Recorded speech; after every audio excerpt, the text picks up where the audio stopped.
Hey darlings, today I want to talk about people pleasing and standing up for yourself, even when you don't like conflict. So I hate conflict. I loathe it. I like everyone to be happy, and I am generally easygoing. I generally like to go with the flow. But it's been tricky because my partner and I own this house, and he's going to be moving out, and so we're trying to figure out what to do. And so he originally said, hey, why don't you just buy me out of the house? And I originally thought, oh no, how would I do that? Because we spent roughly $90,000.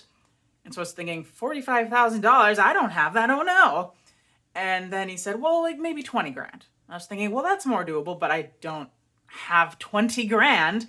And so he said, well, actually, what you can do is, because the housing market has gone crazy, if we sold the house now, we'd probably get like $130,000 for it at the very least. And so you just go to a bank and you just get a bigger mortgage and you have $40,000 that they just give you. And then I get half and you get half. So I can start my new life. It's going to be expensive, so this will set me on the right path. And then you could pay off your car, and then you'd only have one payment.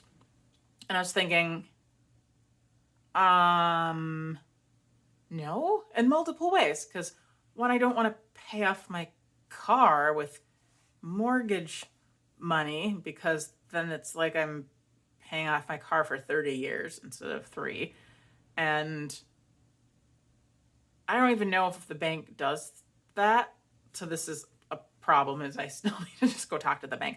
But I'm thinking, I don't think the bank just lets you go there and be like, hey, my house is actually worth this much. Give me the difference and I'll pay you back in 30 years. Could be. I'm ignorant. I have to learn more. But yeah, and then if that is an option, no, I don't want to do that. I've been working really hard on lowering my debt. There's no way in hell I want to add to it, especially if I want to sell the house sometime down the line and the market comes back down. I don't want to be upside down in my house. That sounds like a terrible idea. And then I was thinking, who needs 20 grand to restart their life? Because if he was keeping the house and I was moving, I would just be like, yo, let's split up our savings and then I'm good. Because I've been paying for 2 years to live in a house.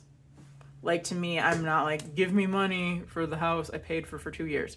I don't know. So I was super confused when he said that. I was talking to my ex-husband, and he was like, well, no, people have asked for stuff like that. Like, that's not unusual because, you both own the house. So I've had clients that have wanted to do that. They'll say, give me whatever half of this house right now. And I was thinking, what? That doesn't make sense to me. But I'm like, okay. So my ex-partner kept pushing this idea and pushing it and said, well, no, this is what we're going to do. That's going to be great. I can start my life. You can pay off your car. It's going to be awesome. I'm thinking, but what? And it just felt so uncomfortable. It just felt so icky. Just this conflict, this, okay, he really, really wants to do this. He feels like it's the best thing. I do not feel like it's the best thing. And again, I'm ignorant on it, so I still need to learn more because I don't even know how any of it works. But he just was so adamant about it, so confident. And even when I was bringing up questions and saying, I don't think this makes sense, he's like, okay, we're going to talk to a realtor. And I know you're not going to want to listen to me. You never want to listen to me, but you'll listen to him. The realtor will tell you what's what. And I felt so stressed and so weird and conflicted and confused.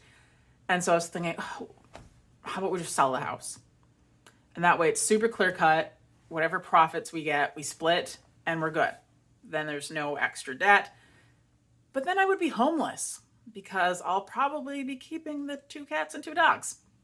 Trying to rent a place with 4 animals? It'd be kind of impossible.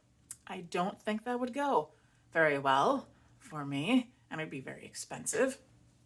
And yeah, I don't want to do that.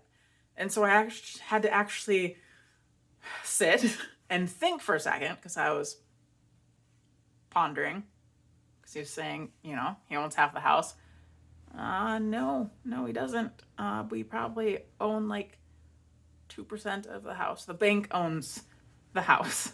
And so we actually looked at the amount of principal we'd paid in.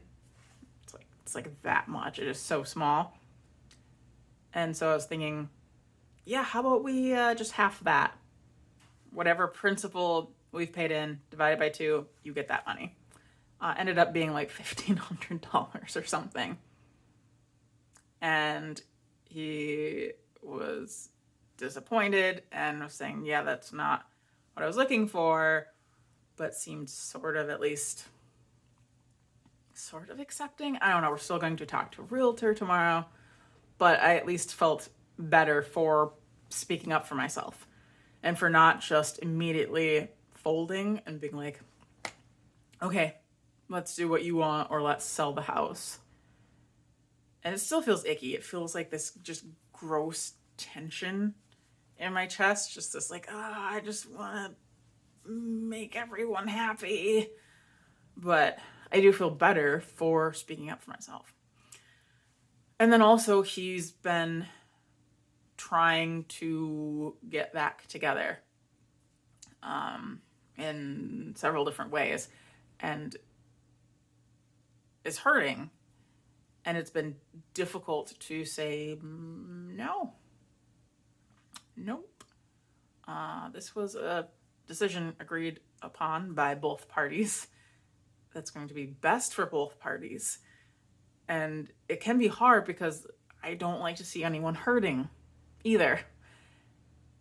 And, this is a person I've been with for 5 years. And so that's hard to see that, but to still say, no, it's not going to happen. Because he says he just wants to put everything back to how it was.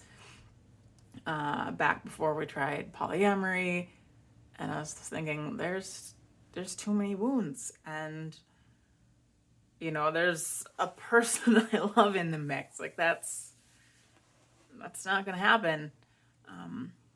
It's hard. It really is. But there's a quote I heard, and I still have a difficult time with it, but if there's a choice between disappointing yourself and disappointing someone else, disappoint someone else every time. Which part of me wants to say, well, no, there should be a way to make everyone happy, and preferably that's what you would do. And I don't think you should purposely go around trying to disappoint people, but it's good to take care of yourself, to put your own oxygen mask on first. It's hard. But I know we can do it. So people pleasers unite. We got this. The conflict avoidant people, we got this. Just hold your head up high and speak. Okay, bye.